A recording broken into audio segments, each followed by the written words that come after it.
Hey, welcome to another episode of the Trailblazer Podcast, where we explore the stories of men who are living and leading their lives as true trailblazers. I'm your host, William Walker, and today we have an incredible guest with us, a good friend of mine, Russell Harris. Russell is the president of Bailey Harris Construction, and he stands out not only for his professional success, but also for the profound impact he has, his faith has had on his journey in leadership, both in his personal and his professional life. Russell, along with his wife, have a deep passion for really serving and guiding young people at the beginning stages of their marriage, which is one of the reasons he's here.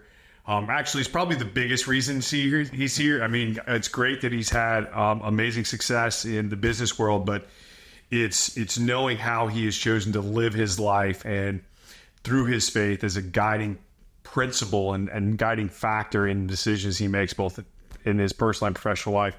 And he embodies the principles of faith and leadership in every aspect of his journey, making him what I would call a true trailblazer. I love the word trailblazer because it's somebody who blazes a trail for others to follow, and he lives a life that is an example to others. And so today I want him to be able to share his story with the men that listen to this, in hopes that you guys get a chance to believe in yourself that you can do this. Russell, welcome to the podcast. How are you doing today? Thank you for having me. I'm doing excellent. That intro was extremely humbling, and hopefully I can live up to it. Well, man, you definitely have, without a doubt. We've known each other for, I don't know, at least 6 years now, maybe a little bit longer from going to church. But just over the years, I have observed how you led and intentionally poured into other young people's lives. I know how you lead your company and your business, and how what you've done is just really, honestly, like, I look up to you, and I'm like, man, I hope one day that when I'm running my own business and I'm doing it like I'm starting right now, that I just can stay that kind of path that you've been on of doing that. So it's my pleasure. It's just as humble to have you here. So thank you for having me. No, it's my pleasure, man. Well, so usually when we get started, what I like to do is just kind of give everybody a chance to kind of get to know you, kind of talk about where you came from, where it all started. What was Russell like growing up? What were some of the things that really kind of sparked you and kind of guided you down this path to where you are now? So if you don't mind, we'll start at the beginning. Absolutely. Where'd you grow up? We grew up in Opelika, right down the road. Grew up in a construction family. As you know, I was born into Bailey Harris Construction. So, my dad started the business before I was born, and had always, I think, had a vision for me to do what I'm doing now. And so he started me off at an early age. 11 years old is when I started. He would drop me off on a job site. At the time, I would work weekends or, Fridays, things like that. He would drop me off, and he would take me up to the superintendent, and he'd say, "He's yours today. He's not my son. Treat him like every other employee you got." Helping me to kind of start from the bottom. I started picking up trash on a cleanup crew with a guy named Mr. Johnny, and just that was where I started. My childhood. When I wasn't working, I was riding my bike all over town and hanging out with my good buddy John David and tearing up downtown Opelika. That's funny. So, Mr. Johnny, what kind of impact this man have on your life? He was a hard worker. That was one of the first things that I noticed about him is he was a hard worker, probably not very educated, but extremely smart and resourceful. And so I worked for Mr. Johnny, gosh,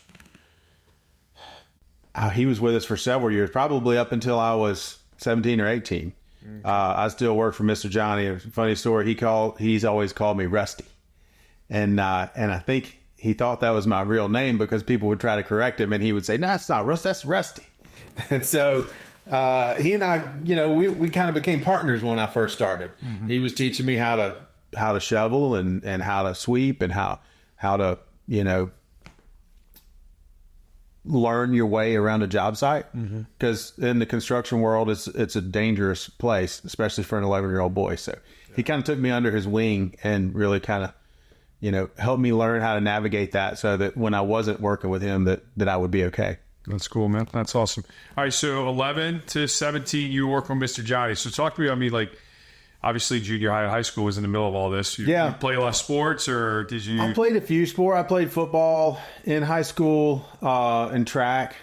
But, back in those days, they didn't really occupy your whole summer. We had 2-a-days and summer practices for football and things like that. But for the most part, if I wasn't in school, I was working. So summer, spring break, I might get to go to the beach for a couple of days, but then I needed to come back and work on the back half of spring break or Christmas break and things like that. So I worked my way up from, a cleanup crew to carpenter, learning form work and how to use tools and saws and how to read tape measure and use the theodolite and things like that. So carpenter, form carpenter, tying rebar, just working with my hands. Yeah. And later years, 16, 17, 18, got into, being able to operate a little equipment. So dozers and backhoes and skid steers and all the fun stuff that a teenage boy likes to do. But it was, it was good. I didn't necessarily appreciate it at the time. Mm-hmm. I always kind of envied my friends who didn't have to work or were off, gallivanting when I was at work. But today, looking back on it, I think that's one thing that just really helped me gain not only the experience and the knowledge that I have, but also the respect of the people that work at Bailey Harris. We've kind of grown to the point that not everybody knows my story. And I don't walk around like, waving it around. I'll certainly share it with people and hopefully they share it with each other. But there are a lot of people that have a lot of longevity there and they know what I've come up through. So it's allowed me to gain the respect of the people that work there. It's funny how, I was just telling a young lady on campus the other day, was sharing, it was at the 5 levels of leadership that John Maxwell talks about. And she's moving from where she was in a supervisor role into another supervisor role at a brand new place. And I was sitting in it, and she's going from one of the dining halls to the Panera we have. And it was just this really cool opportunity to kind of share that with her. And she was struggling with how she was having to re-navigate. And she's like, they should understand, I'm the boss here. I'm like, no, they don't. They don't know you from Adam. Right. Your respect level with them is 0. Right. And over time, you'll get it back. I said, the reason you had it there is because you earned it over time. Mm-hmm. And so it's cool that you have that with your whole team. There's people that are coming on new and they realize who you are, but then there's people who have been there for 20, 30 years that are like, man, I remember when Rusty was picking up nails and tying rebar for pouring a slab or forming something out to pour a slab or whatever it was. Because I know your dad started in the cement business, correct? Business, he was so when he was younger, he was in the cement business growing up. That's what kind of got him into construction. Okay. He worked for Sharp Sand and Gravel in Anniston, and so since concrete's always been his thing. Okay, but when he started Bailey Harris as a general contractor, but we have always done a lot of what we call self-performed work. So we do a lot of the concrete work ourselves. We have our own forces and we do it in-house. Cool. So what was it like working for your dad? It's funny because I never really worked for my dad until I started getting up into management levels. Mm-hmm. So by and large, when I was growing up, like I said, he'd drop me off and I was working for that superintendent. Mm-hmm. Even as I graduated college and came out into the field as an assistant superintendent, I was working under a superintendent. Or as a project manager at the time, we had an executive vice president that was kind of a bridge between my dad and myself, and I kind of reported to him. Yeah. So up until I got to sort of the vice president role, I never really worked for my dad. We work together now. Mm-hmm. We work hand in hand, and I don't consider myself working for him now. I think I consider him more my business partner. Mm-hmm. And so that's sort of the lens that I use. That's cool. That's good. It's going to be interesting. One of the things I've been navigating, and so I've got 3 boys, and then that relationship is, but it's with my 22-year-old, it's like, I'm still your father, but how do I be your friend? Right. And I was telling a couple guys the other day, I said, man, you think the teenage years are hard? I said, 21, 22 is 10 times harder. I said, because there's this massive shift that's happening. like my son realizes he's his own man. Yeah. At 21, taking care of himself, doing things like, and so he's trying to figure out where our relationship is now, and I'm trying to figure out where it is now. And it's not bad, but it's just different. Right. Because it's a colleague, friend, and dad kind of thing. But dad takes the lower of the levels for. So I've heard it described in those years. So that's actually, there's a curriculum that I learned at the JH Ranch. I'll give you the abbreviated version, but essentially, when your kids are young, you're the caretaker. Mm-hmm. When they're like 5 to 12, you're the cop. You're setting rules. You're creating boundaries, what they can do, what they can do. Yes. From 12 to 18, you're the coach. And so you have to like transition into don't cop them, guide them, coach them, tell them what they're doing wrong. But then if you can get the coach part right, 18 and beyond, you then become a consultant. Yeah. So you really are, they should be somebody that they come to you for advice. So, somewhere you can kind of help him and guide him. He's his own man. Yeah. He's going to make his own choices. He's 22 years old. You can't stop him from doing what he wants to do. 100%, man. But if you have that relationship, then he wants your opinion. He trusts you. He's going to want to come to you and say, Dad, what do you think about this? What about this job opportunity? Whatever it is, he'll value your opinion. Yeah. No, and it is. I mean, that's the relationship we have, but it is. It's just different because there are days that, you wake up and you're like, where you'll have a conversation where you're like, man, I really just need to say something. And nope. You just need to go, all right, man. Sounds good, bro. Right. Call me if you need me. So for teenagers and probably for 20-somethings, natural consequences are the best discipline. Oh, 100%. 100%. Let them reap what they sow. Yeah. 100%, man. Well, speaking of that, what were your late teens and 20s like for you, man? Oh, man. How much reaping and sowing was that like for you? Yeah. Because we went through high school, hanging out with friends, working, now kind of college. Yeah, in college, I was probably not the greatest student. I still worked my way through college. I actually, funny story, got to the point to where I remember the conversation when the Auburn University Building Science Department, I was speaking with my advisor, and my grades were not stellar. I knew my way around a construction site, but the only criteria to get into the professional program, and I think still to this day, is strictly GPA. So they take the top 30 students with the highest GPA. And so I was sitting in the my advisor's office, and she basically said, you have a couple options. You can sit here and you can take bowling and golf and, a lot of electives and try to get your GPA up. Or she said, handed me a piece of paper and she said, here's a list of all the other colleges with construction schools around the area. And so that was a sort of a humbling moment for me.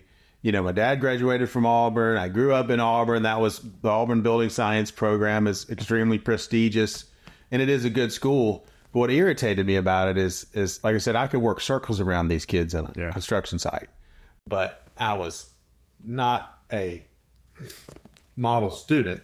Some other things They were necessarily reflected. other things that were a little more important than going to class. Probably it should have been important, but that was where my priorities were at the time.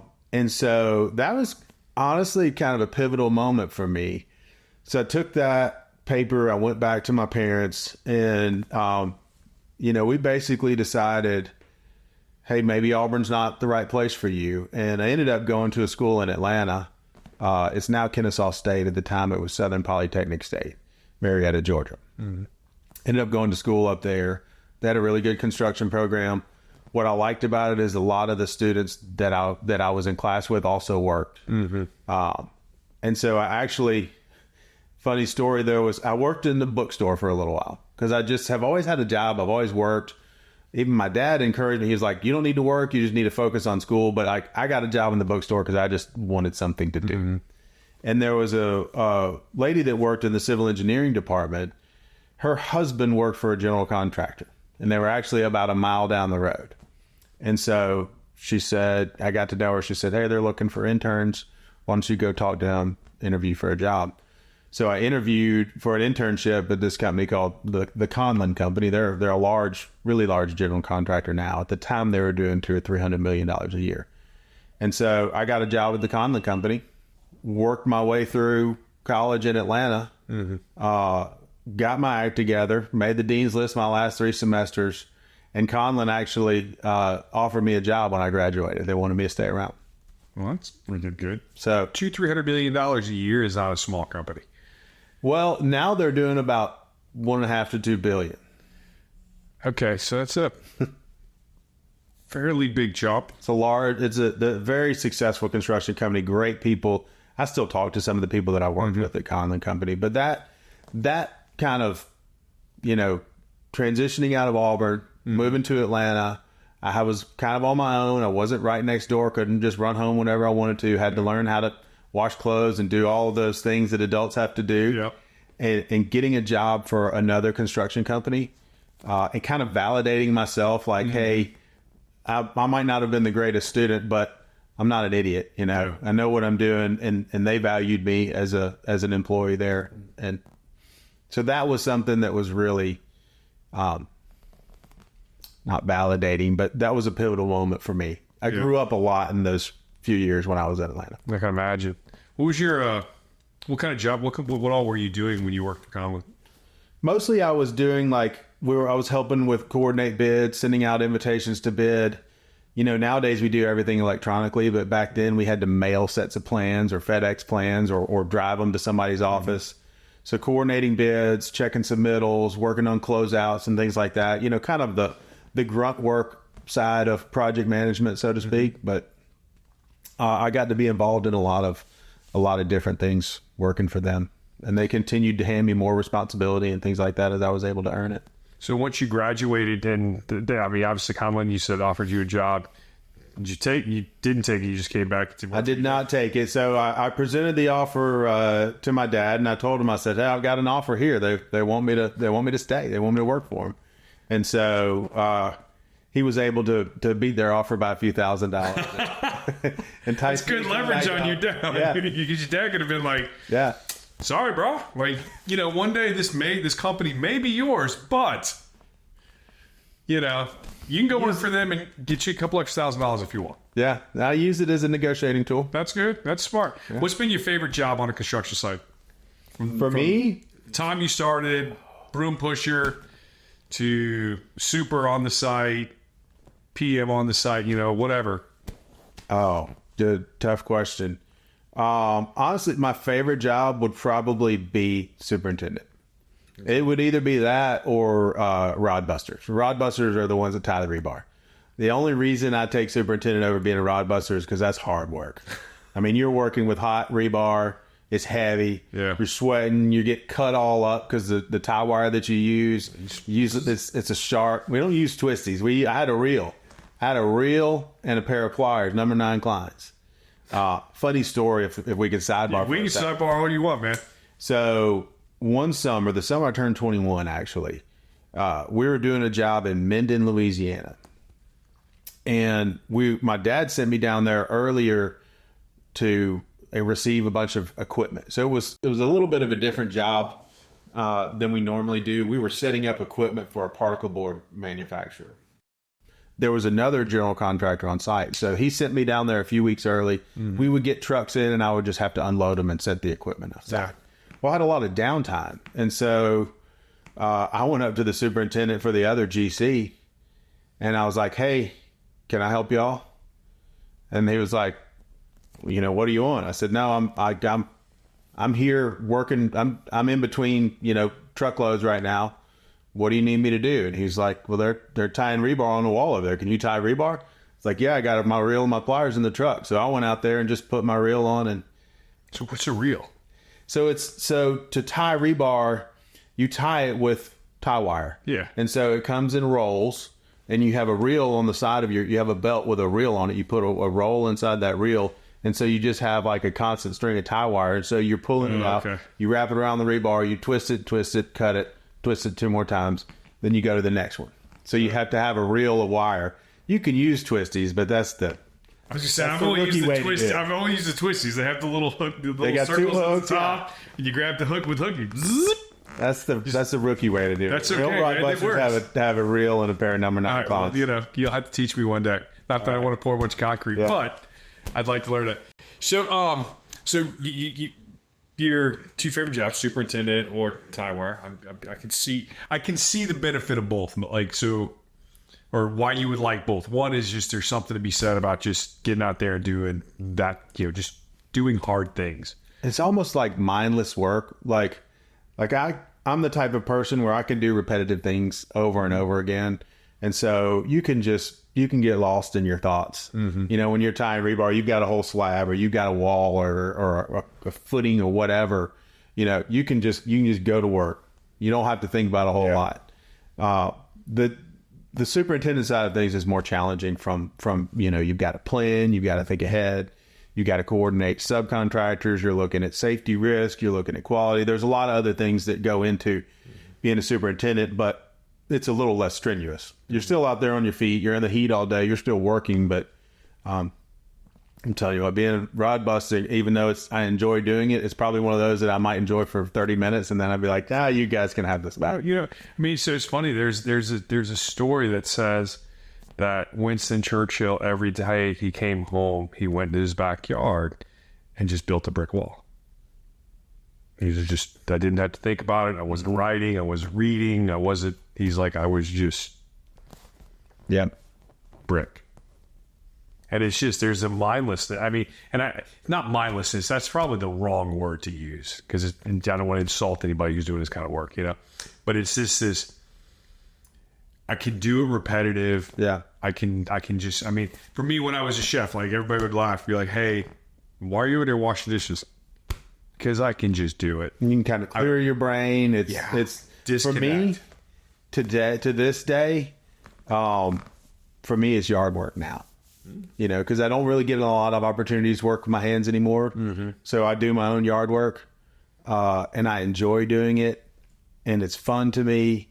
Even when it's hot and I'm dripping sweat, like I just love getting out there and cutting the grass and weed eating, spraying weeds, and just that's what I do now. And it's kind of, you can call it mindless or you can call it just kind of allows you to clear. Yeah, it's therapeutic. It allows you to sort of clear your brain.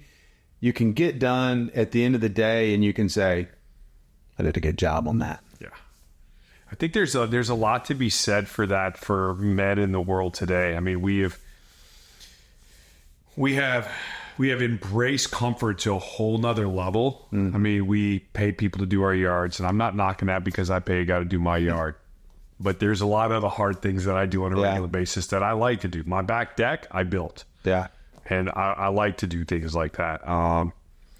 There's some projects I'm getting ready to do on my car. There's these shelves. I built these shelves. Awesome. So I'm the same way. And it's not that it's mindless. It's just that it's therapeutic because I can get to do something hard. And I think that we've reached a point, and a lot of men are realizing that, and a lot of conversations I have, that they can't do that. We've come, there's a book I read, one of my favorite books is Becoming a King. And he talks about how men have become specialists. Mm-hmm. And they're no longer generalists. Yeah. Which means they're really good at the one thing that they do, but that one thing usually ends up sitting behind a chair and a desk, and they don't know how to,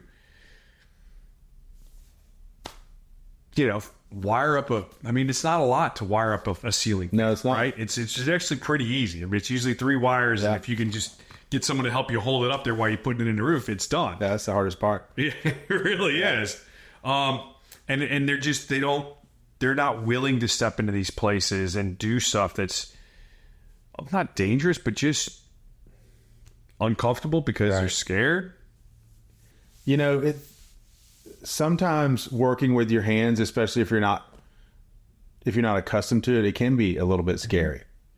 One thing that I really am appreciative of my time in the field growing up is I learned how to fix things. Mm-hmm. Like if you're out there working, typically we don't have power until you can get electricians on the site. Well, when we got generators that we're pulling power from, inevitably the generator is going to break down. You got to figure out clean the carburetor out. You might cut the end off of your skill saw accidentally. So now you got to go get one of those replacement ends and wire it back up. I just learned how to fix things. And so pretty much most anything around the house, unless it requires a manufacturer, I don't do HVAC work or anything like that, but I pretty much fix everything around my house. My wife she's always amazed. She's like, I'm so glad you know how to fix stuff. I'll do it for my niece calls me over, and if she's got, a project that she needs doing, I'll bring my tools over and help. There's a level of problem solving and just willing. I mean, and I do, like, I am not a mechanic, and I purposely try to do things on my car or on my wife's car. And I did the same thing with my youngest son. I mean, he was just like, hey, bro, we need to change the brakes. Yeah. He's like, how you doing? I'm like, I don't know, but we're going to take the tires off and we're going to watch a video. We're going to figure it out. Yeah. And you can do that. There's pretty much everything on YouTube will teach you how to do it. I did my wife's, she had a Navigator, and the air suspension went out, and I had to drop the whole rear end. Now, 10 o'clock at night, in all transparency, at 10 o'clock at night, my best friend, who is one of my closest friends, who is probably one of the best mechanics I know, was going to bed and saw the headlights on my truck pointing towards her car as I was trying to get the back end back together, and came down and helped me finish the job. But like, as the right people to know. Yeah, I was just willing to get into it and just try to figure it out. And I like solving problems. I don't want to say I was scared of them, but it helps me navigate problems and struggles that I have in life as a man and as a husband and as a father, or even as a business person, as an entrepreneur and stuff like that. That's true. So you're in the construction business, and I just kind of want to make sure we kind of catch up a little bit. Is how long were you in, say, like the super, project manager, assistant superintendent? Like, what was that process like for you, and where has that been? And I'm just trying to kind of get us caught up to speed where you're at now and stuff like that. Yeah. And then we'll get into, hey, how you're. I kind of flipped up roles a couple times based on either, I would finish a job and maybe not. So I came out of school as an assistant superintendent.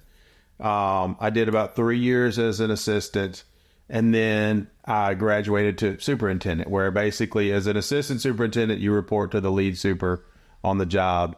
You're more hands-on, you're directing the crew. The lead super is really more in management. And so after a few years, I graduated and I was running my own jobs as a superintendent. Mm-hmm. And I did that for probably 5 years, give or take. And in between, so I might have finished the job and might have not had a job to go to. So in between, I would go over to the estimating department and help out with estimating, or maybe project manage a small job here and there. And so after a few years as superintendent, I finished my last job as a super in 2013. Mm-hmm.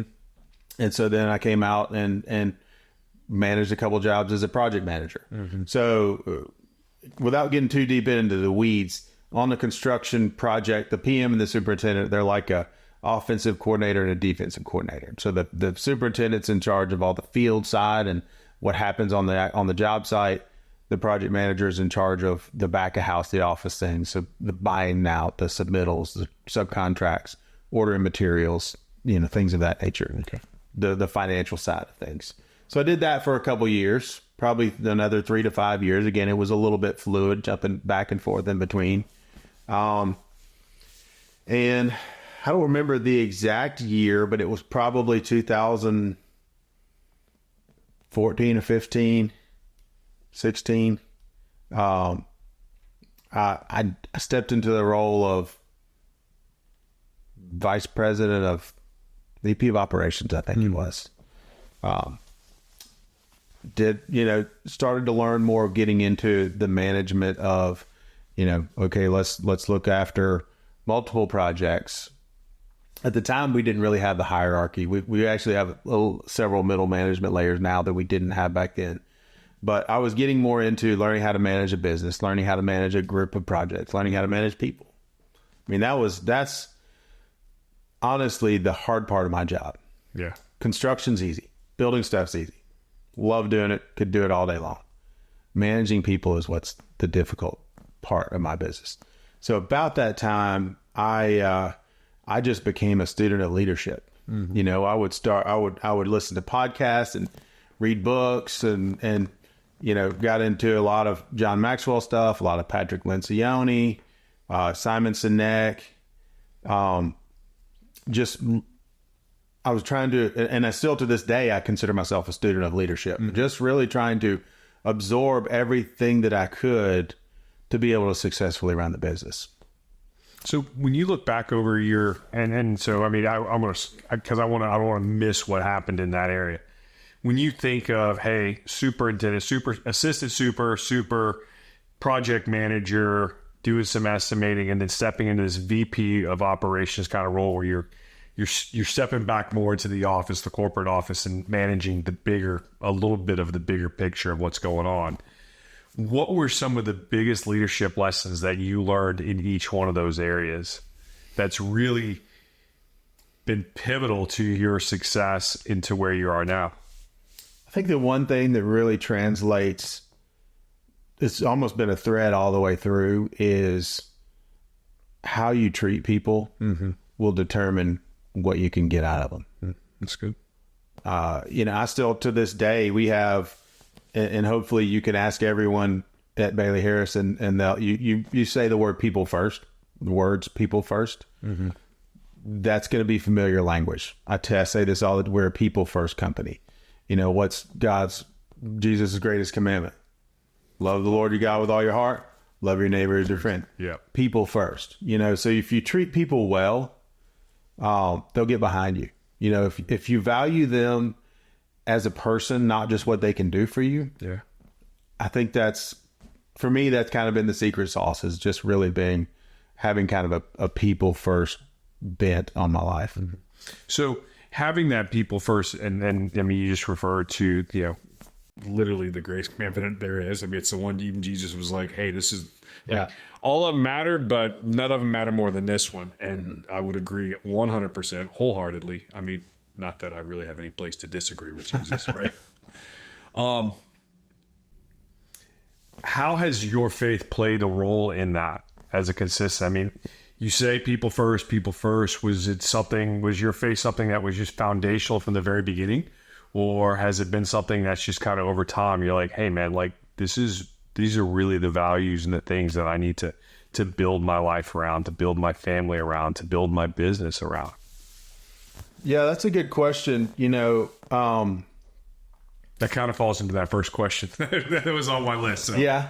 And I have thought about that. And so the two of our core values are people first and stewardship. Mm-hmm. And I think both of those are birthed out of biblical principles of love your neighbor as yourself. And then being a good steward of what the Lord has entrusted us with, because none of this is ours, right? I mean, we're a vapor. We're here today and we're gone tomorrow. Mm-hmm. So being a good steward of what God has given us, and the way we play that into a core value, is trying to help our team understand, like, I mean, they might be managing a $20, $30, $40 million project. Mm-hmm. You know, you're basically running a business if you're a project manager and a superintendent. So you treat that money as if it's entrusted to you, and I'm supposed to steward this, and I'm supposed to take care of it. I'm not supposed to, you know, buy things that are not in the budget or spend money just flippantly, you know. So we try to, so my faith, I guess, has really, and it's not just me, honestly. My leadership team are all good men of faith, and they're really the ones that have been able to walk this out. You know, I might be able to cast a vision, but those are the guys that really do the hard work of putting it into practice. That's cool. Okay.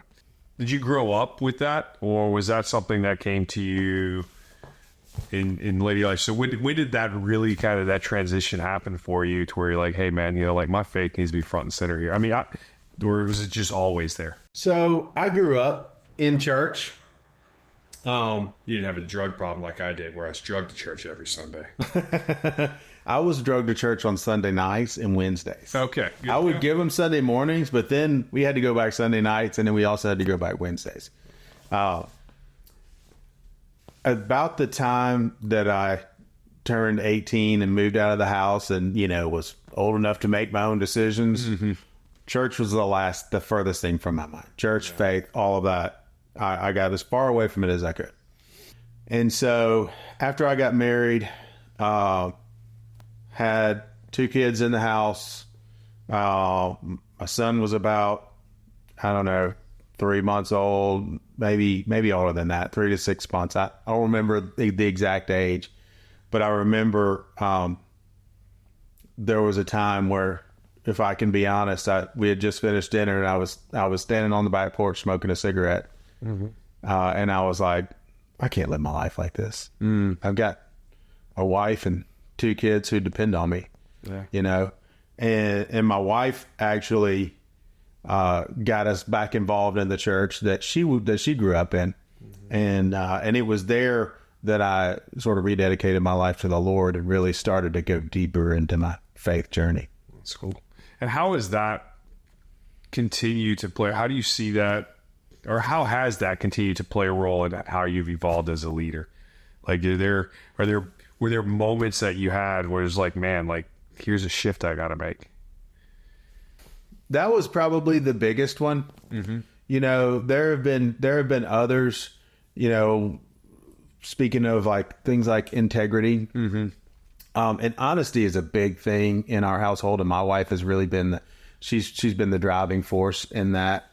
But there was not always a time, I wasn't always truthful. And it came out of, I had been somewhat of a pleaser. I didn't want to tell people what they didn't want to hear. Yeah. And so I thought, if you ask me something and I know the answer might make you upset or whatever, I might lie about it, And what I thought I was doing was protecting the other person from what they didn't want to hear. What I was really doing was protecting myself. Yeah.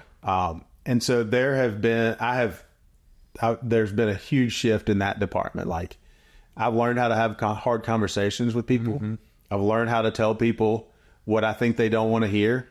Even though it's still sometimes hard for me, that's kind of one of those non-negotiables anymore. That's one area where I credit my wife for just being like an honesty warrior. And I'm a little bit ashamed that wasn't always the case for me, but I've certainly had a wake up call there. Yeah, that's good, Matt. That's real. I mean, I think we do that. A lot of us probably do that and don't even think about it from that perspective. Like, don't really realize that all we're really trying to do is protect our own personal feelings instead of really protecting the feelings of somebody else. We'll say yes when it's not something we really want to do, or we'll, just fudge it just a little bit to make that person feel better. And it's like, man, that's not what that person needed to hear. Because they need to hear the truth in a graceful way, but they need to hear the truth and know that. And that shows them that we love them. Like, not having hard conversations is the worst thing you can do, because all you're going to do is end up getting pissed off at eventually, because you're going to just ruminate in the back of your brain, and you're going to eventually get mad, and it's going to come out at some point. They're going to bump you, and it's going to come out, and it's going to be 10 times worse. I used that exact same principle in a speech. We have a company meeting twice a year where we all get together. And I'll give kind of some financial updates, kind of give the score of the game. And then I usually have just kind of a little word of encouragement or a point or something I want to talk about. And I use that very point about, it's actually an act of love when you tell someone something where they can get better. You give them an area where they can get better. And some people have a tendency to get offended by that, or they get upset, or he's just getting on to me. But it's like, no, it's I'm telling you this because I love you. I love you enough that I'm not going to let you stay where you are. Yeah. And I'm sorry if it comes off as constructive criticism or you think I'm getting in your business, but we're going to have this conversation because this is what you need. Yeah. I recently read a book, and the guy was talking about understanding the people in your life. And he goes, there's those people in your life that say are ride or die for you, but they're really only ride or die for who you are right now. They're not ride or die for who you want to become. And I was like, man, that's freaking real. Yeah. Like, because you start looking at your friends, you're like, yeah, that guy probably wouldn't hang around if Right. like once I reach where I want to go, where I feel God's calling me and working in my life to grow me and become who he sees and knows I'm supposed to be. That person probably may not be in my life anymore. And it's not because they're a bad person. It's just, they're not that person for me. So I know that the construction business is a tough business. I know it is one I got lots of friends in the industry. We both know Brian O'Neill. We're good friends with him. They do a lot of construction stuff or project management all over the world. I've got younger guys that I've met that I've mentored and coached that have graduated from here at Auburn and got in the construction industry and been like, bro, I don't see my wife. Yeah.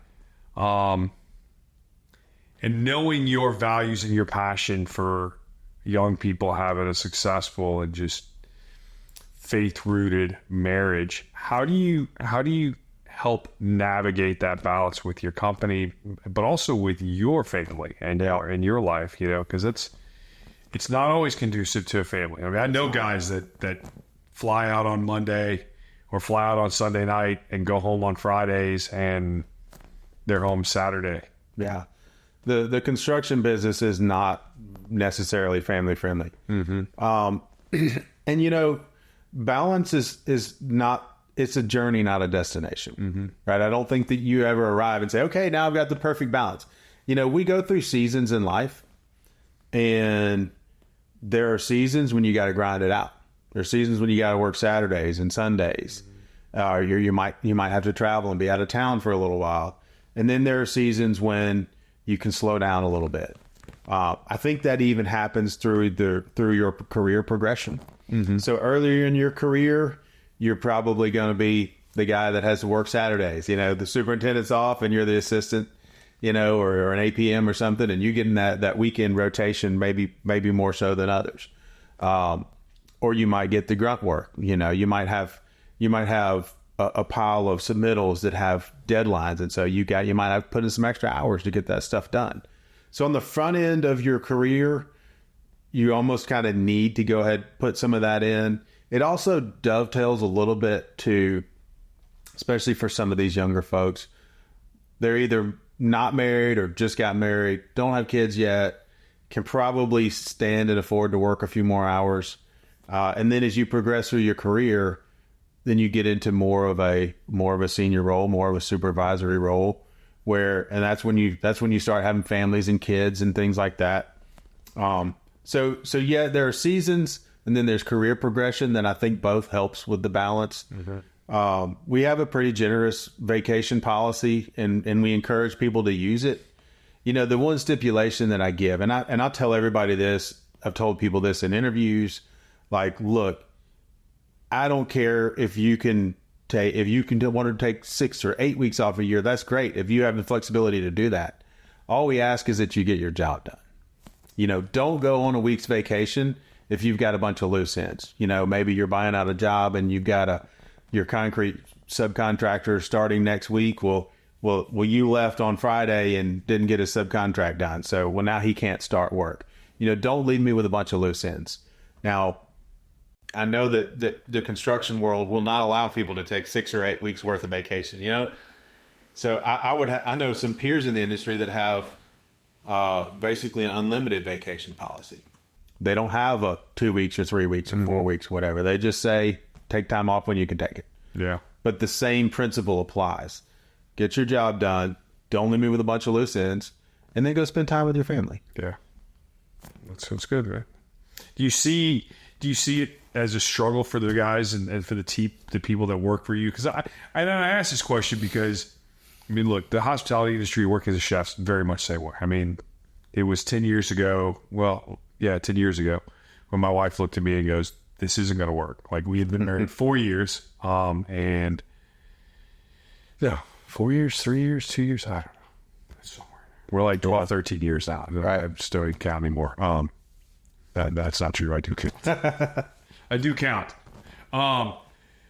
but we hadn't been married that long, and we got married, and I took a job working as a chef almost 6 to 9 months into our marriage, and then worked a ton of hours for 2.5 years straight.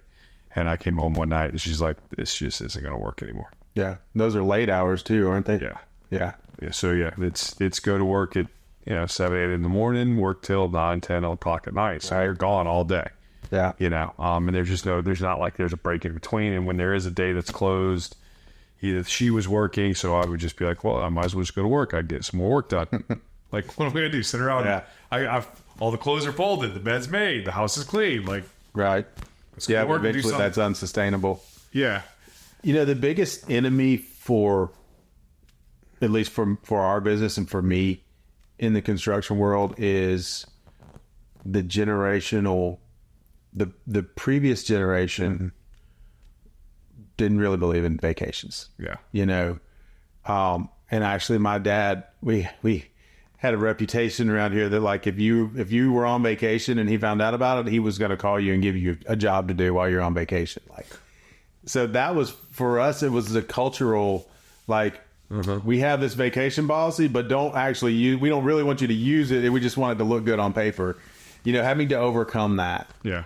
And I try to model that out. I take vacations with my family. I want them to see that I do it, and that it's okay for them to do it. Mm-hmm. So that's been the hardest thing for us to overcome, is just kind of that cultural workaholic nature that, yes, put in all the hours you can and get what you can get done. But we do want you to take vacations. We want you to take time off. It doesn't have to be a vacation. Take a Friday off, Yeah. Take your wife, go to the lake, go to the beach. Just make sure you're investing in that relationship as well. So how long have you and your wife been married? 16 years. 16 years. Okay. So how did you guys just get into this passion that you have? Where did that come from for you guys, wanting to just pour into young couples, especially premarital? I mean, that's where, I think that's when Stacy and I got to know you guys the most, was doing premarital counsel with a couple, counseling. Well, it's been a desire on Melissa's heart for a while. She kind of brought that idea to me. I remember when she first brought it up, she said, she wanted to get into doing premarital small groups. My first response was like, you need to find somebody else. Like, we're not qualified. I'm not qualified for that. She probably is, but there's no way that I wasn't qualified. And I remember I kind of just felt the Lord tell me, after that time, I was sort of processing, and I just felt the Lord say, I'm not looking for perfect marriages. I'm not looking for perfect husbands. These people, these young couples don't want to see, a Mayberry version of marriage. They want to see, like, real. They want us to be real with them. They want us to share our struggles and our problems and our, so I kind of I was like, okay, Lord, I'll follow you on that. I think also it comes from, I think Psalm 37:4, where it says, delight yourself in the Lord and he'll give you the desires of your heart. Yeah. And where I interpret that is as you continue to get closer in your relationship with the Lord, he will he'll plant a desire in you. Yeah. And for us, that desire that he planted in us was marriage ministry. That's cool. And so it's not come without struggles. It's not, our marriage has certainly been under attack, on multiple different ways as a result of that. But, it's not something that, again, we believe in it. It's not something that we're going to stop doing just because the enemy wants us to stop. Yeah. So whenever I have a coaching and consulting business, and one of the biggest conversations I have with men is really unpacking who you are and understanding why you're here. And the questions that I use usually point to places in your life that God's kind of giving you some serious grace. Or it's, hey, what's that one thing that you walk through that you would do anything to help somebody not have to walk through that? Yeah. Again, that's for us. That's the marriage ministry. Yeah. You know, I can tell you a story. You don't. There's just some things you can't share or whatever. But I mean, I'm just. Well, I can tell you this. There was a situation that Melissa and I were walking through that was the toughest, darkest time of our marriage. Yeah. And we had sort of both agreed On praying, you know, for what we were praying for was full and final resolution. Mm-hmm. And for me, what I thought full and final resolution was like, you know, God was just going to make it all go away and he's going to heal everything. And, you know, we're going to walk through fields of roses and lavender for the rest of our life, right? That's what I was hoping. Yeah. I was hoping that it It ain't happening. But when I really found out what full and final resolution meant, because God answered that prayer. Okay. He did. He answered it. But if I had known what that answer was going to be, I never would have prayed it. Yeah. I never would have prayed for that, knowing on the back end of what we were going to have to walk through and what we were going to have to work through to get that prayer answered. Yeah. I wouldn't have prayed it. Mm-hmm. That's cool. That's beautiful, man. I mean, and I think there's a quote that I've been carrying around. It's I'm gonna say it wrong, but it's Robert Bly. It's like, show me a man's wounds and I'll show you his genius. Yeah, man, that's so that's true. That one, Really, like, and that's exactly what I was. That's why I was asking that. Is just because usually, you don't. That's what happens. Like, if there's a thing that you walk through as an individual, as a man, as a husband, so you and your wife actually had to walk through whatever that was, and through that, God birthed in this because He knew that you. On the other side of it, He's like, I know the impact that you're going to have. You don't even see that. Wow. yeah, and I would give anything for no one to ever have to walk through that, you know. And so anything that we can do to equip marriages on the front end, you know, or even marriages that are in triage, you know, that's not something that we've really gotten into yet, but I do believe that it's in our future. No, that's awesome. There's I don't know if you know Chris Hines' ministry, Marriage in Focus. We've been able to get involved with Marriage in Focus and got to know Chris and Carla really well, and they're awesome and exactly what we need. And I think there will be a time when God will call us to that. That's that man. Well, that is so cool. Yeah, I do know Chris. I mean, Chris is a man who spoke into my life on more than one occasion. That's been a big part of the journey where I'm at right now. Honestly, as someone who just has a desire and passion to pour into men, to help them become the men that they're called to be, the men they were created to be, the leaders, you know, the husbands, the fathers. Yeah. And that's what this podcast is about, is letting guys like you tell their stories. Because as much as it would be cool to have the John Maxwells and the Patrick Lencioni's or the Jocko Willings or all these guys on my podcast, right? Like, I'm not going to run into him at the local coffee shop, but I'm going to run into Russell Harris at the local coffee shop. Or at dinner, I'm going to see Russell Harris, right? I'm going to see him at the grocery store getting stuff because we forgot to pick something up we were supposed to the day before, right? And I believe that when we get the opportunity to tell the regular guy's story, that it gives other guys out there, hey man, like, I can lead my family a little bit differently. I don't have to change the world. I just have to be intentional in this one space that God's given me influence or discernment, or, you know, I've got it on a plaque up there that says, break my heart for what breaks yours. Yeah. And like, that's what I started doing. I started praying, hey, look, I don't know what you're doing, but break it for whatever it is, what breaks yours. And he did it. The key to and there's days I'm like, all right, really? That's what I'm saying. Be careful what you pray for, because God will answer it. Yes. It's never going to be what you think it is. No, it's definitely not.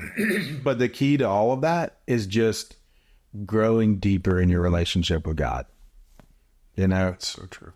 And there was a time when I didn't know what that meant. But now, like, I don't, the first thing I do when I get up in the morning, and I try to get to the gym between 5:30 and 6 most days. But the first thing I do is to get up and read my Bible and pray. You know, it was just like, I crave that time. Mm-hmm. Like, I don't want to start my day without talking to the Lord, just deepening that relationship with him. Mm-hmm. Just reading through my Bible and reading through stories that, like, you know, stories you always heard growing up, or you learn Bible stories and you've heard sermons and things like that. But like, just reading all the way through a book. Mm-hmm. Right now I'm in Genesis. I don't know. I finished Hebrews, and the Lord was like, go read Genesis. And so I'm like, all right, I'll start reading Genesis. And so cool. it just comes alive, you know, when you really are intentional about it. Okay. So sidebar, listen to a podcast called Bema. Okay. Go to episode 1, and if you're reading Genesis, go to episode 1. Yeah. The guy is a Messianic Jew, so he's Jew Christian, right? And it's them going through the Bible from a Jewish perspective, and he starts at Genesis 1. Mm-hmm. Okay. Blow your mind. Like, if you're reading Genesis, I can really nerd out on that. But it's great because they're only like 20 to 30 minutes. Like, they're not really long podcasts, and they fly by. You listen to the first couple episodes and just be like, oh crap. I love that. I'm glad you mentioned that, because I'm reading through Genesis now, and just, again, new things, new revelations and things that really I've never noticed or never paid attention to before. But that also brings up new questions. Yeah.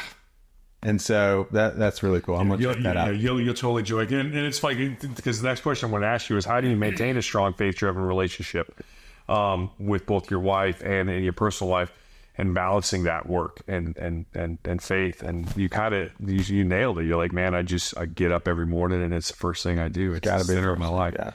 So one of the questions I get on a regular basis, and the struggle I hear from a lot of guys is like, I just don't understand how to do that. And because I'm like you, like, I can't even, like, I hit the ground, my feet, or I'm just like, thank you just for another day. Like, I'm talking to him as I hit the ground. I even had a cup of coffee before I start talking to him. Like, coffee's 30 minutes later. Like, I come in here and I sit in that chair, I grab that, that Rise Up and Pray pillow, and I usually put there's a couple worship songs I listen to, and it's just, one of them is just like, it's just this repeat of just, like, Jesus, your name is just water on my lips. And it's just this repeat of that. And that's where I'll spend 30 minutes just singing that. Yeah. So I can get that. But a lot of guys out there are like, man, where did that get? How did you get that? So how did you get to the point that where it's just like, man, I have to have this to start my day? I think you have to do it. You have to start it. Once you do something for a certain period of time, it just becomes a habit. Mm-hmm. Whether that's getting up and drinking coffee or reading the newspaper or whatever your habits are that you develop, they develop because you started doing something over and over again. And like, for me, it was just, I would always overcomplicate it. Mm-hmm. I'm like, oh man, I got to read, you can hate me for this, but I don't do the 1 year Bible. It's too much reading. I tried the 1 year Bible. One verse. And I'm like, that's it. I literally read one verse in the morning. I read one chapter. Okay. And so I tried to do the 1 year Bible, and I'm like, holy crap, I'm 30 minutes in, and I still got 4 more chapters to go. And so I don't have time. I live on thin margins. Like, I get up in the morning, my alarm's set at 4:55. I snooze it a couple times. Get up, read my Bible, go to the gym, go straight from the gym to work, and then the day starts. Yeah. So I don't have a lot of time to just sit around and spend 45 minutes on my quiet time, but you don't have to. Mm-hmm. Like, don't overcomplicate it. So I read one chapter. I've kind of gotten to where I'll just jump around and I'll pick a book. I've been in the Old Testament, I've been in the New Testament, back to the Old Testament now, and I just read one chapter. Kind of reflect on it. Maybe it gives you a little thought of something to reflect on throughout the day. And again, prayer is not something that, like, growing up, I always had this, like, in my mind, like, you have to get down on your knees and you have to use all these and nows and big words. And prayer is just talking to God. I mean, you can do it when you're at the gym. You can do it right before you walk into a meeting. Mm-hmm. You can do it throughout your day. So I think he wants you. Yeah, You absolutely. should, that's the life he wants with you. Yeah. The relationship. That's relationship. That's not religion. Yeah. And so for me, I was just making it too complicated. So that's what I would say is two things. Don't overcomplicate it and just do it. Just get started. Yeah. Doing something. That's cool. That's so good, man. That's so true. And I mean, like I said, I literally read one verse. I got it. And then it's here recently, it's been not one verse, but it's like before I read, I'm like, I usually pray the Lord's Prayer, but in my own version. I use that as kind of an outline. And it's like, give me my daily bread. I'm like, hey, God, as I go to your word, just, hey, give me a way to carry this throughout the day and let me see the opportunities that I get to live it and share it. And so it's just like, and I'll just go to it. This morning's verse was 1 John 4 something. And it was like, we love others because God loved us first, you know? And so it was just like the whole day, I've just been kind of keeping it. It allows me to kind of keep it fresh in my mind. I mean, Right. memorizing scripture is not my strong point. I mean, as you can tell, that was William version. You know, that's not the NLT or NIV. There's the William version. Yeah. But yeah, and so I just find little nips and let him just kind of speak into that and talk to me through that single verse, because I can't read them. I'll never get done with my quiet time in the same way. So Right. Yeah. I know. I do one chapter, and the only other thing that I would encourage is whenever you're walking through something, find a verse to speak over it. Oh, that's You know, and use that verse or 2 or 3 verses. It builds your faith, and it builds your strength, and just, again, we're not always walking through something, but inevitably it's back to seasons. There's going to be a season where you're going to walk through something difficult again. And I'll just find a verse that speaks into that and just hold on to it. Is there a specific kind of way you go about finding that verse, or I mean, Google? Yeah, yeah. I mean, I'm not a Bible scholar or anything, so I don't always. I could probably quote more scripture than I would give myself credit for, just from doing that over the years. But yeah, no, I'll just Google some verse scriptures about whatever. There you go. You hear that, guys? Like, so don't make it like, hey, well, I gotta figure out where do I read the Bible. Google. Hey, complicated. I'm walking through, struggling with pornography. How do I find a verse to speak over my life? Right? That's it. There's the answer. Get it? You know? Yeah. So legacy. Let's talk about legacy, man. What legacy what is a legacy you're hoping to leave in, with a faith-driven relationship with your wife, in the community and the men that you have around you, and in the work that you do and in your business? To be honest with you, that's really not something I've thought about a whole lot. If you think about it, in 2 generations, I'm going to be forgotten anyway. Do you know your great-grandparents' names? Good point. Or your great-great-grandparents? Do you even know what their names were? I don't. No. I think I know my great-grandparents on my dad's side, but I don't know them on my mom's side. So you think you're only 2 generations away from being forgotten. So, I think I want to impact the people that are not going to forget me. My wife, my kids, my grandkids. I want to be known as, I don't know, hopefully a respectable businessman. Yeah. But I'd much rather be known as a good dad and a good granddad and a good husband. So that's good, man. Like, So those are the only people that are going to remember me. I never really thought about it like that, but it brings up a whole nother question of like, and not necessarily for you, but just for us as men to think about, is like, my legacy is not really about someone remembering my name. My legacy is about the things that I maybe taught or shared with the people that have carried it on, whether my name's on it or not. Like, it doesn't even matter.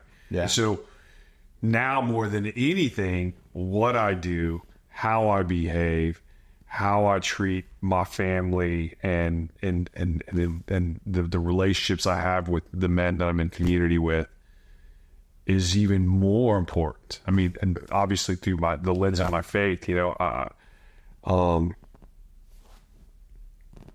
that's actually that's really a good point. When you think about that, like, I don't know my great grandparents' names. I know my grandma's name. I know my grandma. Yeah. So my kids are going to remember me. My wife and my grandkids probably will, but their kids probably won't. Yeah. So if you think of legacy as what do people think of you, mm-hmm. I would rather focus on the people that are going to remember, mm-hmm. And I hope, I don't know what the future holds for Bailey Harris Construction. I don't. I mean, I'm 42. I've got a lot of tread on the tires left, and I don't plan on going anywhere soon. And you look good, 42, man. Thank you. You're welcome. Man, I know some 42-year-olds that I'm like, really? You're 42? Best slow down. I got maybe a few more grays than others, but I call it wisdom. There you go. And honestly, as being in leadership at a young age in my 30s, I kind of appreciate it when I started getting grays, because I'm like, hey, people might respect me now. Maybe they'll think I'm older than I am and, actually listen to me. But there you go. Is it true? Do they listen more? No. No. Okay. The grays don't do it. I was gonna say, I got a bunch of grays, and they ain't listening to me as much as I would like to some days. Relational capital is the only thing that lets me it's the truth, man. You got to invest in people. People matter, right? I mean, you said at the very beginning, people first. Yep. People first. Love it. So what advice do you have for young leaders that are, I don't even care if they get in the construction industry. I mean, you can speak into that. Mm-hmm. But just what advice do you have for young leaders or young men that are going, hey, you know what? I'm getting ready to get married, and trying to figure this thing out. Yeah. What advice do you got for them to making that next step? Well, first and foremost, like I said, just growing and deepening your relationship with the Lord. That sort of gives you, like I said, the Lord will put a desire in your heart as you start to deepen your relationship with Him. And then you use that desire sort of as your North Star. Yeah. So for me, it's people first, and it's marriages. And that's kind of been my North Star, whether it's in business or whether it's in family. Mm-hmm. I think the other thing is, and maybe this is just for me, what's helped make me successful, but just being a student of leadership. Whether you own a business, or whether you work for somebody, or whether you're just a mid-level manager, you're in the position of leadership, no matter what. So again, I think it transcends industries to whether you're in accounting, or whether you're a chef, or whether you're in construction. Like that, the cooking stuff is probably easy to you, right? Construction is easy to me. Accounting is probably easy for an accountant, but it's, as you grow in your leadership, you're going to be managing people. Yeah. And that transcends every industry. Mm-hmm. You always have to deal with people. So learning how to lead and manage and work with people is a skill that will benefit anybody. So one last question, and then I actually got two questions. For the guys out there that are struggling with understanding how to find balance, and I know we shared a little bit about that at the beginning or at the middle of the podcast at some point. What advice would you give to guys getting into this industry, specifically the construction industry, and really creating balance in their personal and professional lives, and as they navigate this, what are the things they need to be looking for, whether it's looking for when they're going to a company, or how they're going to manage that, or how they're going to have that conversation? What are those things you want that you want to be able to share with those guys out there? I think, kind of like I mentioned earlier, there's a season for everything under the sun. Mm-hmm. And understand that, especially in the construction business, where everything is schedule driven, there's going to be seasons where you're not going to be able to find balance. Mm-hmm. But that season will end, and then there will be a time when you can. One of the things that irritates me a little bit about some of the generations that's coming in now is they want to know more about what your vacation policy is almost before we start talking about salary. You know, they don't, I guess maybe everybody's paying market salaries. Maybe that's what it is. But understand that, again, balance is a journey, not a destination. So yes, there will be times when you will have balance. There will be times when you won't have balance. But if your priorities are in line and you know, like, and your family knows and your wife knows that, hey, I might not be there right now, but when those again, in the construction world, you take a project, you kind of ramp up at the beginning, middle of the project's kind of on cruise control, and then at the end you're ramping up on closeout. You know when the project's in, so you can schedule time off in between projects and things like that. At the end of the day, you just plan it. Yeah. And time off or a vacation is never going to come at a convenient time. Usually for me, when I've got a good week-long vacation coming up, that's when the wheels fall off. Every time. No, it's always every time. That's just inevitable. Like that's Murphy, whatever you want to call it. Yeah. You're right. I mean, it was the same way in the hospitality industry. It's the same way anytime I launch a new program. Now I've kind of reached the point where it's like, hey, I'll build the marketing around the program before I even have the program built. Yeah. Because it's like, I'm just going to put it out there. Right. Because if nobody shows up, then it doesn't matter. I don't have to do anything. But as soon as someone signs up, then I'm like, okay, now let's create it. Let's build this. Yeah. Yeah. So you almost have to put it on the calendar and plan it in advance and just roll with it. Yeah. Plan around it, and don't, tie up those loose ends before you leave. Make sure that things are passed along.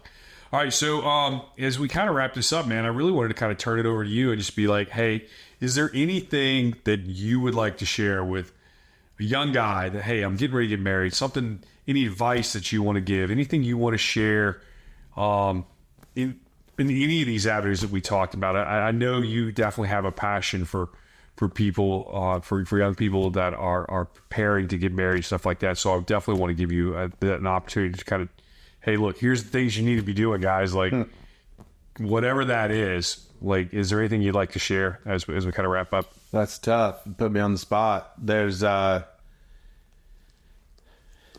don't know. I'm sounding a little bit like a broken record, but get that relationship with God right. Mm-hmm. I mean, that's foundational. Yeah. I mean, says it in Matthew, I think, seek first the kingdom of God and everything else will be added to you. What that means is, like, get your relationship with God first. Yes, you're going to have problems and you're going to have struggles in life, but like I said, that the Lord will put a desire on your heart, and you can use that desire as your North Star. People talk about purpose a lot. What's my purpose? And they get purpose and their started careers. Your purpose is not your career. So I don't really get wrapped up around all of that stuff, but I just know that the most foundational thing you can do is have a living, breathing relationship with the Lord. Mm-hmm. That's good, man. That's so true. And I actually hate the question, what is my purpose? I think it's the most selfish question you could ask, because it only focuses on one thing, and that's you. Mm-hmm. One of my favorite podcasts to refer to was about, it was called The Problem with Purpose. And that's literally what the guest said. He goes, I hate that question. It's the wrong question we should be asking. Yeah. It's because it's selfish. Right. And the guy goes, well, what question should we be asking? He goes, who am I supposed to serve? And as soon as he said that, I was going for a run. I was down the street around the corner here. I was on a full run, just going for like a 3-mile run. I stopped in my tracks immediately and was like, holy mackerel, that makes so much sense. Yeah. And then I started unpacking that to correlate to the questions that I was talking about at the beginning of, hey, what is that thing that you've experienced or had grace in your life that you would do anything? And when you start putting those two things together, you can actually answer that question, because then you're able to go, hey, like you and your wife are here to serve these young people getting married, whether it's the first time or the second time. Yeah. You know? And like the experiences that God's given you and your wife have given you the tools to do that. And Right. I mean, I grew up completely disconnected from my father for 10 years. We didn't speak. And I knew what it was like to not have a man in my life. I knew there was a lot of experiences of abuse and stuff that I went through. And because of these things, I now look at my life and like, I realize that I survived because of my relationship with my Heavenly Father and my mom and grandma who prayed for me every single day. Thank God. Because who knows what I ended up without it. But when I look back at it, it's what's given me my passion and my desire to help men become the leaders they're called to be. To help men become who God knows and created them to be. That's your North Star. It's honest desire that God put in your heart, and it comes out of an area of pain. Yeah. 100%. Yeah, no, I mean, like, When you have that living, breathing, working relationship with the Lord, not only does he give you those desires, he also gives you a lot of grace. Yeah. You know, being able to experience God's grace is just, it's not something that you can experience and walk away different. Not walk away different. Yeah. That's good. That's good. Any last things? Any last words of wisdom you want to share with the guys? I think I'm all out of wisdom for one day, so... Well, hey, man, it has been a pleasure to have you here on the Trailblazers Podcast. Your journey of how you integrated both your faith and leadership is truly inspiring for all of us. And just knowing what you're doing and where you're going and how you're continuing down this path is going to be awesome to watch. And I'm glad to be able to call you a friend. And I'm glad to have been able to be part of it in some instances, you know, like when we did the marriage counseling, or not the marriage counseling, but the premarital counseling beforehand. So thank you for sharing, you know, your stories, your insights, and the things, your lessons learned, right, over the past 20, 30 years. To all my listeners, I want to say thank you for tuning into this episode. It's always excited to have you. I'm always open to listening to new guys. And open to new guests. If you have anybody out there that you'd like to get on, like to see me interview and talk to and hear their story, please let me know. Until next time, keep blazing your trails. And this is William, and I'm out.